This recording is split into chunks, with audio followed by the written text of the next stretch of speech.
in Athens now by Skype is Harry Theoharis, the Greek Minister for Tourism, to give us his views there from Greece. Mr. Theoharis, thank you very much for joining us here on the programme. Just first of all, what do you make of the proposals today by the European Commission?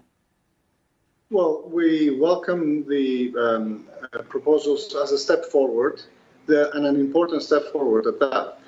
We, as a country, were the first to set this issue, the issue of tourism, as an item of the agenda, of the European agenda. And we're very happy that this position has gained traction to the point of today's announcements, which are, as I said, very important because they try to create the framework to have a coordinated exit from this unprecedented crisis. But how do you have a coordinated exit without treatment, without vaccine? And then the next part of that question is, what was the point of the lockdown when you then open up a country and ask for tourists to come in?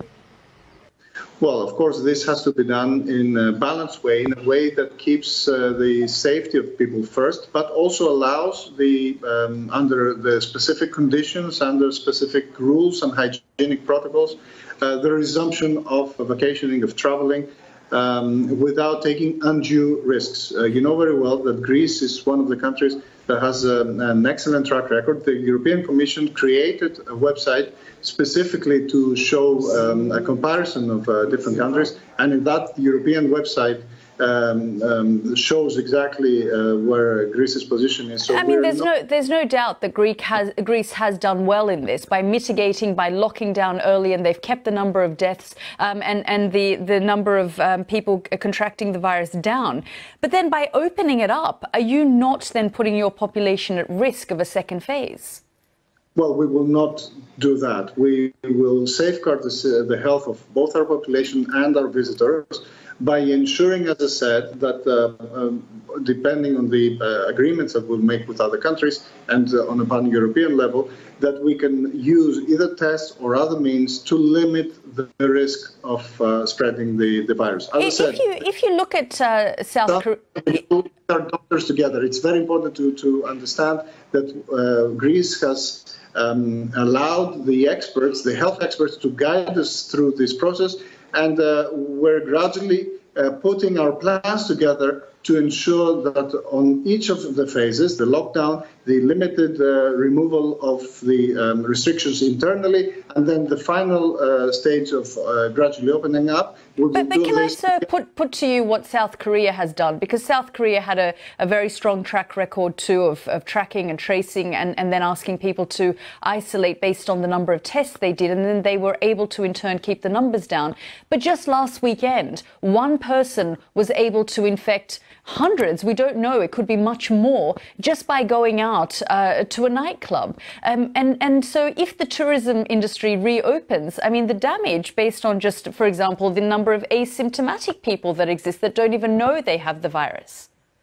Well, this is a real risk. That's why, as already we've done, we will take heed. We will see the experience of other countries and we will try to limit the possibilities. I mean, we are, as I said, constantly talking to the experts and trying to create those protocols that will limit the possibilities. I mean, you can never live in a risk-free world, but you can limit the possibilities of A, importing many cases, and B, those cases sort of exploding in example. So you mentioned testing people as they enter your borders, for example. But what about movement of people within Greece, which is perhaps what you would want to begin with? I mean, how do you mitigate that when people are moving across the country and coming to other parts of the country? And your population, you have an elderly population as well. You also have hospital services, for example, on some of these islands and places that may not be able to deal with a sudden outbreak.